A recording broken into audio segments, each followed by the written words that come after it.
Bonjour, bienvenue à Sur le bord du ruisseau de la Grande Prairie. Alors voici le bassin versant du ruisseau de la Grande Prairie. Oui, tel que vu sur les photos aériennes de 1947. On va agrandir cette section-là. Alors, le ruisseau de la Grande Prairie passait juste ici dans le boisé. J'avoue, c'est une place que peu de gens connaissent. Il n'y a pas vraiment d'habitation pas loin. Écoute, il y a le stade olympique qui est juste là. Puis de la station Vio, là, ça se marche quand même assez bien. C'est encore mieux de partir de la station Assomption. On est à côté d'un complexe qui se nomme le 5600. Là, il y a la brasserie Avant-Garde, là, il y a le Kart 500. Ça vous dit-tu quelque chose? Puis là, si je vous parle d'incinérateur Dixon, ça vous dira rien pantoute, c'est la rue Dixon, hein? Bon, ben, coudonc. En tout cas, il est là, le boisé Steinberg. Il y a même une prairie humide, là. Wow! OK, on regarde ça en détail.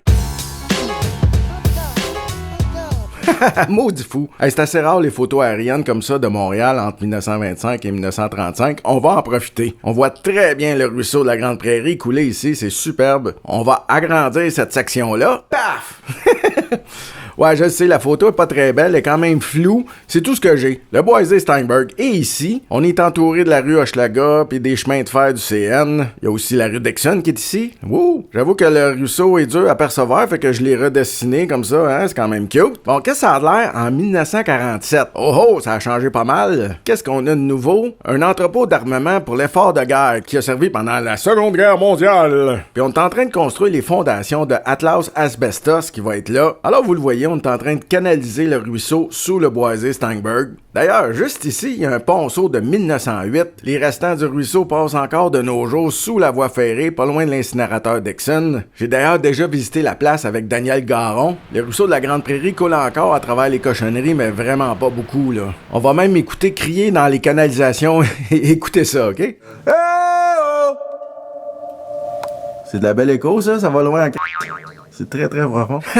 Ça serait une bonne place pour enregistrer des affaires bizarres. On a changé d'angle, on est rendu en 1980. Tout ce qui est le boisé Steinberg d'aujourd'hui était tout asphalté, là. C'est fou, là. On se souvient d'Atlas Asbestos qui est en construction en 47, juste ici. Hein? Bon, en 1990, qu'est-ce que ça a l'air? Atlas Asbestos est fermé depuis 1988. Puis de ce côté-ci, il y avait même Woolco qui utilisait l'entrepôt. Oups! En 1993, qu'est-ce qui est arrivé? Il n'y a plus rien de ce côté-là. Eh ben... le 23 janvier 1992, un incendie rase l'ancien entrepôt Steinberg. Bababom! Ça a été allumé par un ouvrier qui s'affairait au chalumeau à mettre en pièces une vieille chambre froide. Déjà en 92, on est en train de démanteler l'entrepôt. Le feu était d'une telle intensité que la structure de l'édifice menaçait de s'effondrer. Tabarouette! En 95, il n'y a vraiment plus rien, là. Le boisé Steinberg peut devenir quelque chose de vraiment beau. C'est souvent la date officielle qu'on donne pour la disparition de l'entrepôt. Ben moi, je dirais 93, mais bon. Voilà ce que ça a l'air aujourd'hui. Ben oui, le terrain il appartient au ministère des Transports du Québec. Puis pour ce qui est du ruisseau tel que vu en 1930, là, c'est plus ou moins, là, la photo de 1930 est vraiment floue, c'est dur à dire. Moi je l'amènerais un petit peu plus ici, là. Là, on va aller voir le boisé en 2012, la première fois que je l'ai découvert, là.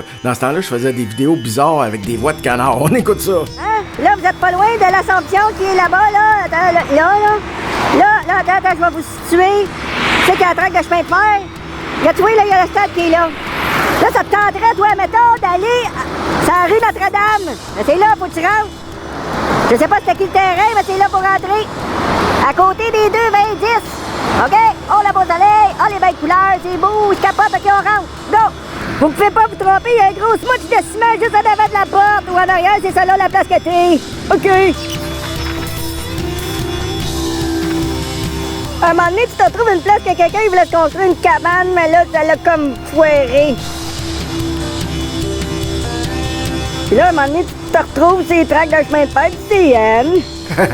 Je vous l'avais dit que c'était un peu bizarre, hein? Écoutez, le boisé Steinberg, là, c'est un endroit absolument magnifique, là. Ça serait une grave erreur de perdre ça. Mais on a déjà perdu des bouts, comme vous le voyez, là. Regardez les dates. Puis la porte est maintenant barrée. Maudit. Dans le boisé, il y a principalement du peuplier à grandes dents, du robinier faux acacia.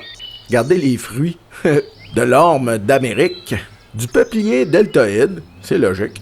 Évidemment, il y a les superbes vinaigriers. Et une grande variété de saules que j'ai bien de la misère à identifier. Coudon.